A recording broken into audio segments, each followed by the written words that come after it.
Alhamdulillahi Rabbil Alamin. Alhamdulillahilladzi arsala rasulahu bil huda wa dinil haq liyudhhirahu 'ala ad-dini kullih wa kafa billahi syahida. Asyhadu an la ilaha illallah wahdahu la syarikalah. Iyyahu na'budu wa iyyahu nasta'in. Wa asyhadu anna Muhammadan abduhu wa rasuluh khatamul anbiya'i wal mursalin. Allahumma salli wa sallim ala sayyidil mursalin sayyidina wa habibina wa maulana Muhammadin wa ala alihi wa ashabihi wa junudihi al-amilina bil ma'ruf wan nahina 'anil munkarat. Amma ba'd.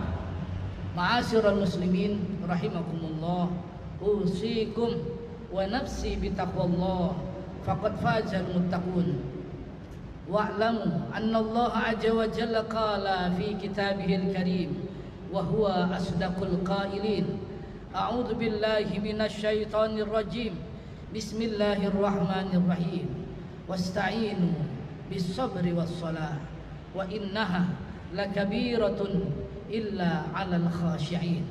Shadaqallahul azim. Puji dan syukur kita panjatkan kepada Allah. Salawat berserta salam kita sanjungkan selalu kepada baginda Rasul Sayyidi Rasul Muhammad sallallahu alaihi wasallam. Jamaah Jumat rahimakumullah, marilah di kesempatan yang penuh dengan berkah ini sama-sama selalu kita tingkatkan iman dan takwa kita kepada Allah. Kita tingkatkan pendekatan diri kita kepada Allah. Kita terus tambahkan ilmu dan pengetahuan kita sehingga kita menjadi muslim yang muttaqin, yang kemudian kita akan diselamatkan di dalam kehidupan dunia ini untuk menuju surga Allah Subhanahu wa taala. Saudara-saudaraku sidang salat Jumat rahimakumullah, adalah hadis baginda Rasul Nabi kita Muhammad sallallahu alaihi wasallam, riwayat Imam Bukhari. Nabi kita bersabda, salah satun tahta dhillir rahman yauma la dhilla illa dhilluh. Man hum ya Rasulullah? Faqala an-nabi sallallahu alaihi wasallam, man farraja an makrubin min ummati wa man ahya sunnati wa man aktsara salata alayya, atau kama qala an-nabi sallallahu alaihi wasallam. Hadirin rahimakumullah, baginda Rasul Nabi kita Muhammad sallallahu alaihi wasallam bersabda, kata beliau, ada 3 golongan nanti dalam lindungan arsy-Nya Allah. Mereka berada dalam lindungan Allah di yaumul mahsyar. Faqala sahabat bertanya, manhum ya Rasul? Siapa mereka yang engkau lindungi, yang Allah lindungi itu ya Rasulullah? Faqala Nabi, maka Nabi sallallahu alaihi wasallam bersabda, man farraja an makrubin min ummati. Yang pertama yang akan dilindungi oleh Allah nanti di yaumul qiyamah adalah siapa saja orang yang bisa memberikan bantuan dari susahnya umatku.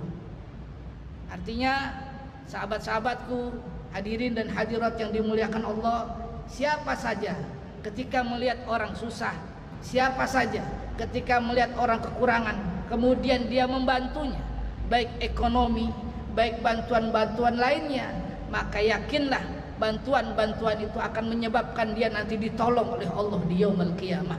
Allah tolong nanti di yaumul mahsyar. Itulah sebabnya satu saat Sayyidi Syekh Abdul Qadir Al-Jilani di dalam munajatnya kepada Allah Subhanahu wa taala, ketika itu dia diberikan ilham oleh Allah saat mana seolah-olah dia masuk surga. Saat masuk surga, Syekh Abdul Qadir ditanya oleh Allah Subhanahu wa taala dan oleh para malaikat dalam hal ini, ya Abdul Qadir, apa yang menyebabkan engkau sampai masuk surga ini? Apakah karena amalmu? Apakah karena dzikirmu? Apakah karena puasamu? Atau karena ilmumu? Faqala Abdul Qadir, maka berkata siapa Abdul Qadir, saya masuk surga ini tidak semata-mata karena ilmuku, tidak semata-mata karena takarrub dan ibadahku kepadanya, tidak semata-mata karena dzikirku. Justru ibadahku itu memang hanya sekedar penunjang.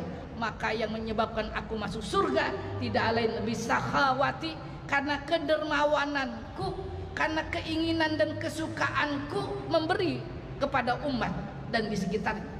Hadirin rahimakumullah, sungguh memberi bantuan satu hal yang sangat dibanggakan oleh Allah Subhanahu wa taala. Manusiakah yang kita bantu? Apalagi dia manusia sebagai khalifatullah, sebagai orang yang memang dapat titah dari Allah, kau atur bumi ini. Tapi karena satu dan lain hal dia tidak sanggup, dia tidak bisa lagi. Bahkan sekarang ini jangankan ngurusin orang lain, ngurusin keluarga dia sudah tidak sanggup. Anaknya dibiarkan cari sendiri, istrinya pun begitu. Bukan karena mereka meninggalkan tanggung jawab, hanya karena ketidakmampuan yang telah dihadapi oleh mereka. Maka saat kita dapatkan orang-orang seperti itu, sebagai muslim saatnya kita memberikan bantuan. Ustaz, saya juga nganggur. Ustaz, saya juga nggak kerja, tapi masih punya simpanan selayaknya hari ini kita pakai. Kenapa? Karena banyak teman di antara kita yang sudah tidak ada lagi simpanannya. Ya, dapat bantuan dari pemerintah hanya sekedar sembako, dan itu hanya sekedar makan, tidak bisa punya yang lain. Saudaraku yang dimuliakan Allah, man farraja an makrubin min ummati, siapapun orang yang bantu umat dari kesusahan, pasti dia akan dilindungi oleh Allah dunia dan akhirat. Yang kedua, wa man ahya sunnati. Wa fil hadisil akhar, wa man ahya sunnati inda fasadi ummah. Siapa yang menghidupkan sunnahku? Dalam hadis lain, wa fi menghidupkan sunnah saat banyak umatku meninggalkan sunnah dan banyak umatku yang rusak akhlaknya.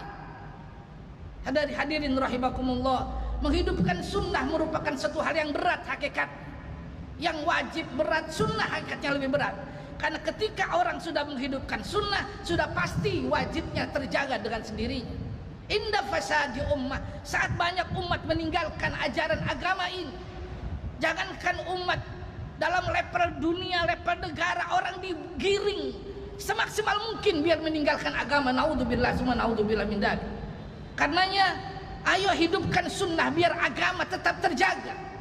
Karena di seberang sana ada orang meninggalkan sunnah, bahkan dianggap sunnah itu sudah tidak penting lagi.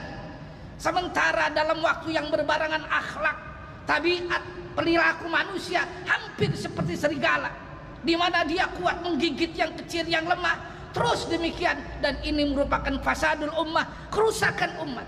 Ayo hidupkan sunnah. Yang pertama, menghidupkan sunnah. Bagaimana kita banyak tolong menolong di antara kita, banyak zikir dan takur kepada Allah, menghidupkan sunnah, menghidupkan sholat sunnah malam kah itu, sholat sunnah duha kah itu, zikir dan lainnya kah itu. Insya Allah sunnah yang dijaga akan menyebabkan kita ditolong oleh Allah Subhanahu wa taala.